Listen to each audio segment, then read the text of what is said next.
Yeah, hello everybody, it's Baratello here, and today we are going to have some discussion about Harry Potter and Hogwarts Legacy. This week we got some big news that came out from David Zaslav, who's the CEO of Warner Brothers. And basically, the news is he's looking to use already established franchises to regain some of the money that they've lost with some of the other projects. Now, Harry Potter is one of the biggest money makers they've got. So let's look there. They'll be looking to use that to bring in money in the future. He talked about the Harry Potter TV show. He talked about the Fantastic Beasts and the negative effect that had on Warner Brothers, which I think is a little bit unfair. I'm a big Fantastic Beasts fan. And then he talked about Hogwarts Legacy and how it sold 30 million copies.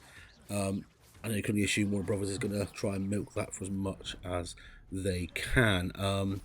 We then had a separate variety piece where they talked a little bit about how they're going to try and link the HBO Harry Potter TV show in with future Hogwarts Legacy games. Now, we're going to have a chat today about what that could potentially mean, and then what different timelines we could possibly look at. I'll look at speculation from other YouTubers, and I'll look at some of my own speculation going forward. Now, this link between the HBO Harry Potter TV series and Hogwarts Legacy 2 could mean many things. Now, I'm going to speculate on a couple of things myself, but let's go through a few things that I've seen on X, social media, and other YouTube channels. One of them is that it's going to really follow the Harry Potter TV series, and some people have suggested we're going to get one game every time we get a new series. I think that's very, very far fetched. It's very out there. It'd be great if we could. We just follow the storyline as we go through, but that wouldn't be very open world. That would be very much a linear game where we follow what we're given, which is pretty much what we were given when we go back to Hogwarts Legacy's original game. Another suggestion that I've seen regarding the link between the show and the game, is that potentially after the third season we get a game that will tie together season 1, 2, 3, and even maybe season 4, and we get to play all 4 years at once, and then we'll get 3 or 4 years later we'll get season 5, 6, and 7. And we get to play through that, so we get to play the games as they come through with the TV show, and we could also then potentially get DLCs dropped, which links in with that TV series, which I think is a really cool idea. I think, again, it's not my personal choice, my favourite choice, but it is a really neat idea. A further suggestion that I have seen when it comes to the link between the show and the game is that they're going to give Avalanche Software a little bit more power when it comes to lore and history. So I think if everyone can agree when it comes to the Keepers to Four Keepers, that's very much a force thing on Avalanche Software, and I think they would have much preferred to have had the four founders of Hogwarts instead of the four keepers of Hogwarts. Carrying on with the founders of Hogwarts, the other link is potentially we get the founders of Hogwarts in Hogwarts Legacy 2, and we go back and we are at the very start of Hogwarts and we build a legacy from the very beginning.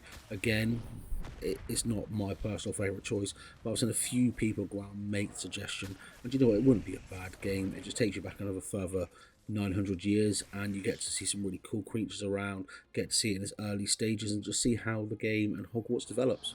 So we could be seeing Avalanche being given a bit more freedom to add in things like Horcruxes, things like the Deathly Hallows, and things that obviously J.K. Rowling has always gate kept before, and they could be given a lot more freedom going forward, which can only be good for the franchise. A further option that I've been seeing around is that they do just have a continuation of Hogwarts Legacy, and you get to go and see Sebastian, you get to go and see the NPCs that you spent time with in Hogwarts Legacy 1, and you get to just have a continuation of the story. But again, we go back to Avalanche Software being given a bit more creative freedom, so you could have more artifacts, put in different spells, put in some links to new characters, some links to old character names. You can put a Potter name in there a bit more, maybe find a way to get a Granger in there, maybe get the Dumbledores back into the game a little bit more, which was a big speculation before the game originally came out, because it's late 1900s.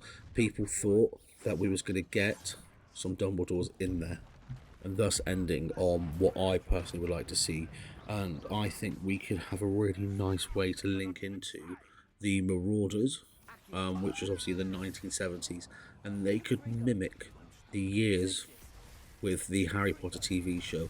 So we go back to, I don't think they could do a game every season, but maybe every 2-3 years You can get the Philosopher's Stone, Chamber of Secrets, and you can then get Prisoner of Azkaban and link that in with Hogwarts Legacy 2, and you can have 3 years all put together. And then you can have the Goblet and Fire, maybe, and then the Order of the Phoenix put together and link that in with a third game. And then you can have the final two books. The final two books are the Half-Blood Prince and the Deathly Hallows, and you could link that in with the final part of a trilogy of games in the Hogwarts Legacy series. And it'll be really, a lot of people really want to see James Potter. They want to see Sirius Black, Remus Lupin. They want to see the betrayal of Peter Pettigrew. They want to see the rise and fall of Voldemort. They want to see those things, Lily and Snape. And I think that'd be a really nice way that we could link in the Marauders with the Harry Potter TV show, with a lot of what the fans really would like to see. Again, whether that's doable, whether we can, there's enough story there, because they've got a lot of freedom when it comes to that area. There's not a lot of known lore for that time. There's a lot of things they can play with. Anyway, guys, let me know in the comments below what you think. The only reason I make these videos is for interaction and back and forth with other Harry Potter fans and Wizard and World fans. So any comments are greatly appreciated, any follows are greatly appreciated. And as always, I'll see you next time.